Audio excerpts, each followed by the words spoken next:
तो last episode में हमने देखा था टोनी ने स्कारलेट को उसके घर पे छोड़ दिया होता है। तभी रोया स्कारलेट को कॉल करते हुए बोलती है, क्या टोनी ने मेरे बारे में बात करी? स्कारलेट बताते है कि नहीं, तुम्हारे बारे में कुछ खास बात तो नहीं करी। रोया का मानना होता है कि टोनी काफी शानदार बिजनेसमैन है जो कि सारी कंपनीज को अपने अंडर में कर रहा है फायदे के लिए, और एक दिन वो पूरे सियोल को अपने अंडर में कर लेगा।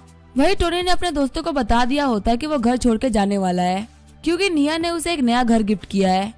वही जाओकी मैंग मैंग से बोल रही होती है कि मेरे पास में कंपनी तो आ गई, लेकिन मेरे पास उसको चलाने का कोई भी एक्सपीरियंस नहीं है। हाँ, मैं एक इंसान को जानती हूँ जिसकी कंपनी बर्बाद हो गई थी, लेकिन उन्होंने ये काम सालों तक किया है। सीन चेंज होता है, हम देखते हैं सेंसुई को जिसने कि अपने बॉयफ्रेंड के मुंह पे पानी फेंक दिया होता है। सेंसुई का बॉयफ्रेंड बोल रहा होता है, तुम्हारे पास में पैसा था तो तुम मुझे अच्छी लाइफ दे पा रही थी, पर अब तो तुम खुद को भी नहीं संभाल पा रही।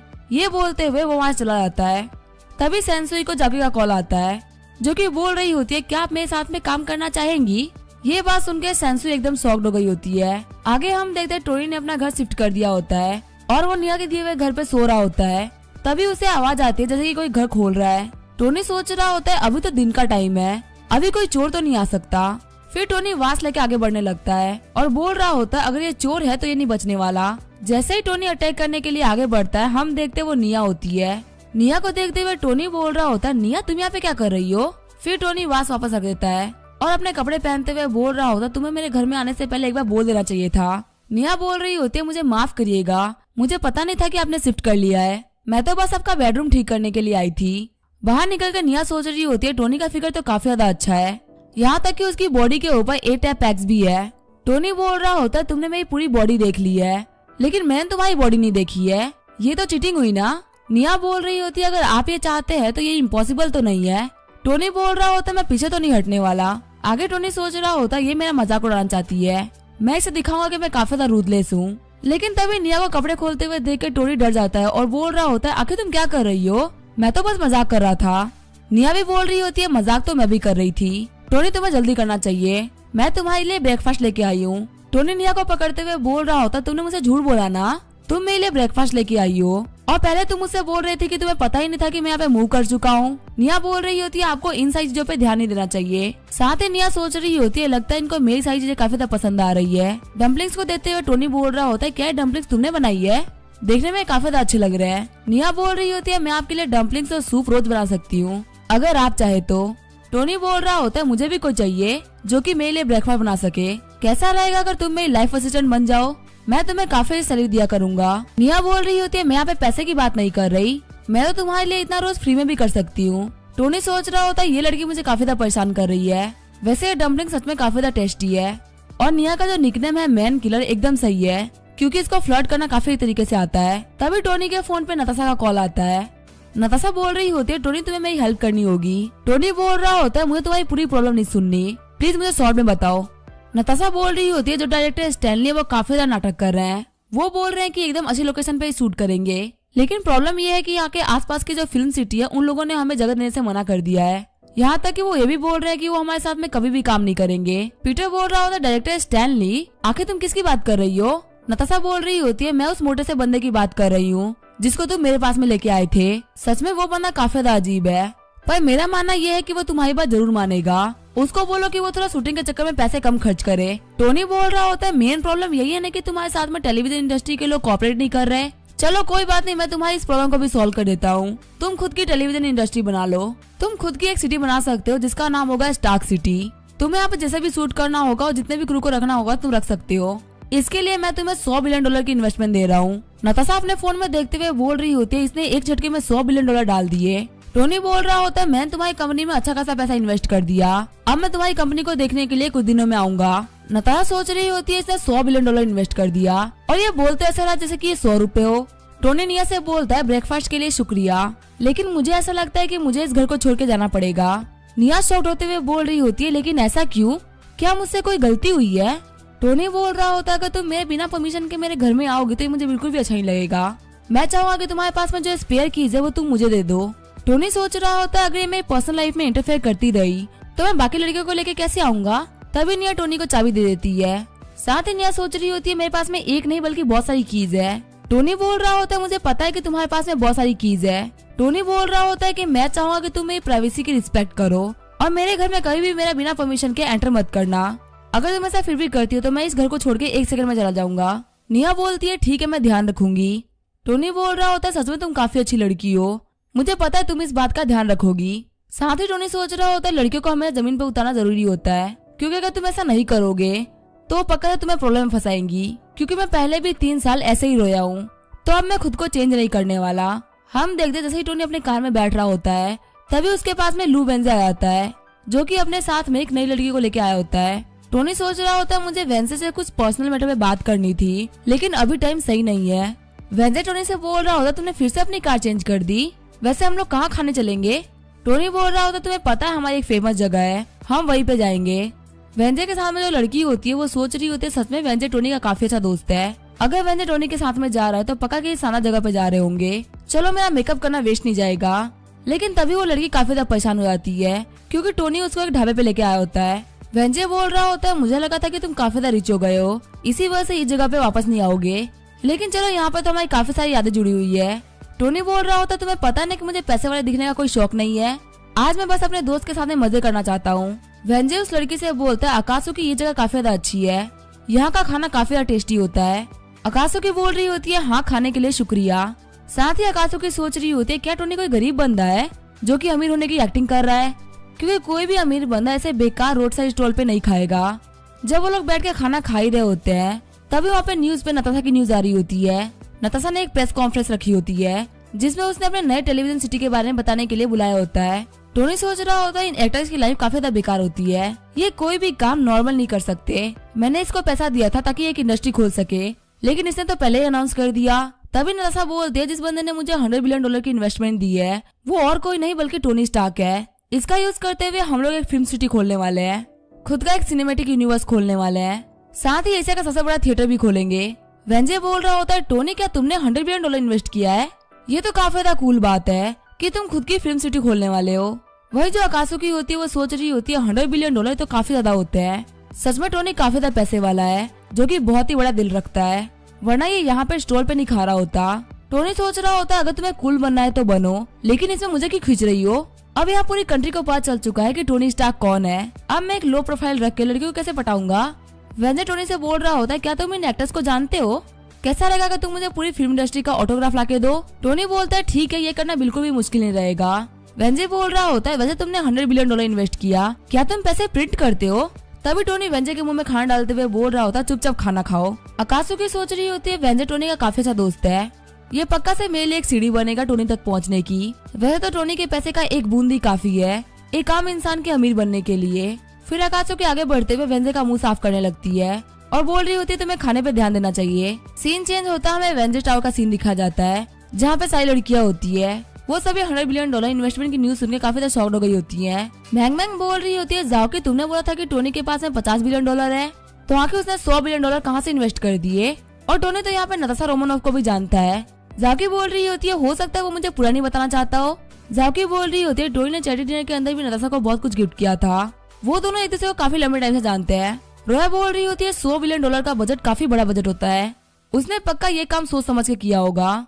वैसे इस चीज के बारे में टोनी ने कोई भी कंफर्मेशन नहीं दी है, अभी सिर्फ नताशा ने इस चीज के बारे में बताया है। जाकी बोल रही होती है मुझे तुम्हारी बातें एकदम सही लग रही है, $100 बिलियन किसी के ऊपर भी खर्च कर देना एक आम बात तो नहीं है। स्काइल बोल रही होती है हाँ मिस रोया आप बिल्कुल सही बोल रही हैं, वो पक्का से यहाँ पे कोई बड़ा बिजनेस क्रिएट कर रहा है। रोया बोल रही होती है कार्प टेक्नोलॉजी, asleeltv.com और अब फिल्म सिटी भी। आखिर टोनी प्लान क्या कर रहा है? मैं बिल्कुल भी उसके आइडियाज को समझ नहीं पा रही हूँ।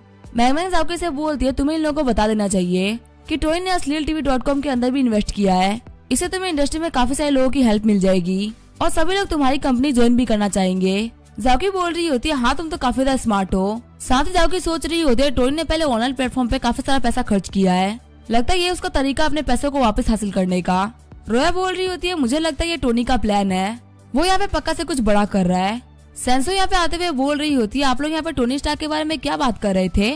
जाकी बोल रही होती है कुछ भी नहीं, नताशा रोमानोफ ने एक प्रेस कॉन्फ्रेंस रखी है और हम उसकी फिल्म इंडस्ट्री के इन्वेस्टर टोनी स्टार्क के बारे में बात कर रहे थे।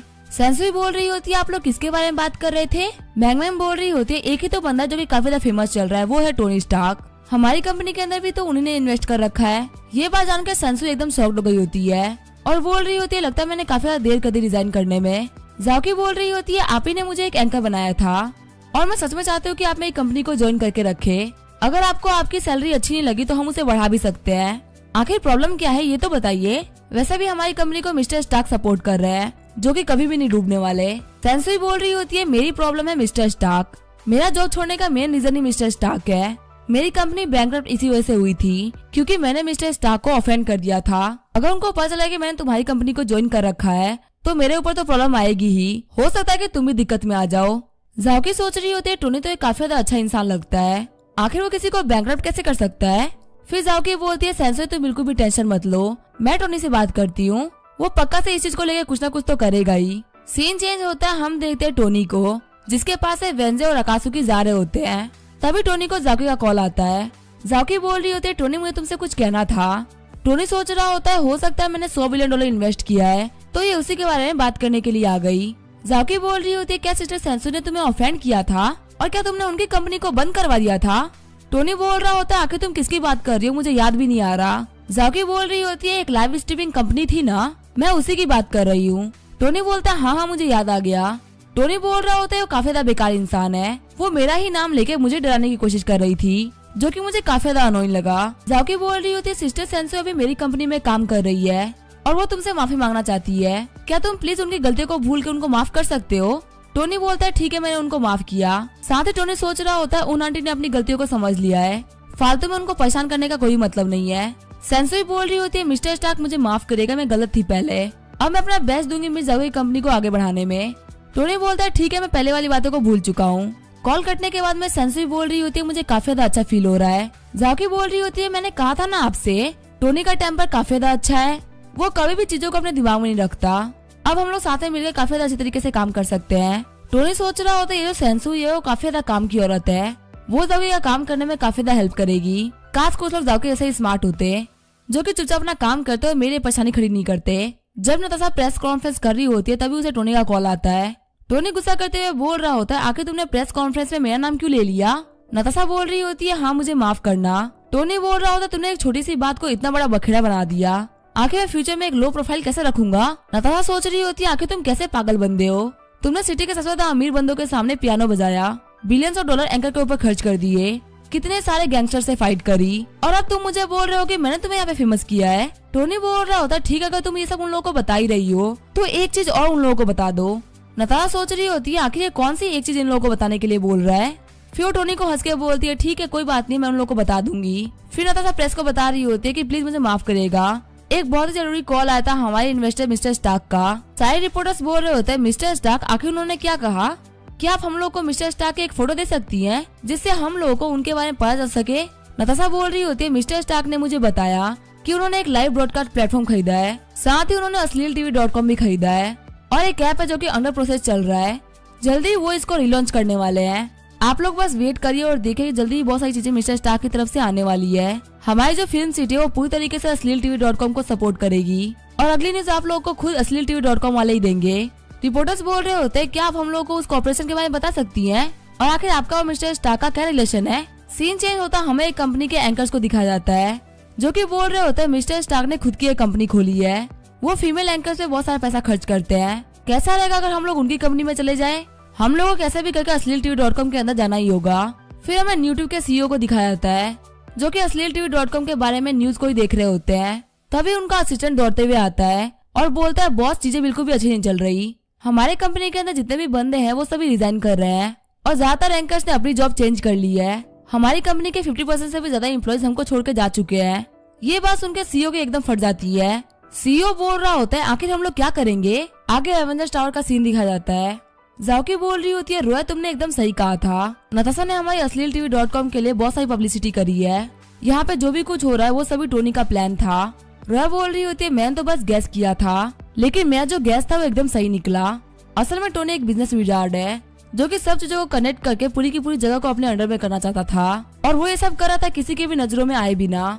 बैंगमैन बोल रही होती है तुम्हारे कहने का मतलब टोनी इन्वेस्टमेंट कर रहा था, इसका मतलब वो ठगी बंदा नहीं है। रोया बोलती है हाँ कोई भी बंदा लड़के पटाने के लिए इतना पैसा खर्च नहीं कर सकता, उसका कोई ना कोई बिजनेस पर्पस तो होगा ही। स्काई बोल रही होती है इसका मतलब उसने हम में से किसी को भी फालतू में चेज नहीं किया है। जाओकी बोल रही होती है शायद से वो हम लोग को अपना पोटेंशियल एम्प्लॉय समझता है, वो सारी लड़कियां सोच रही होती है टोनी आखिर तुम हम लोग को प्यार करते हो कि नहीं।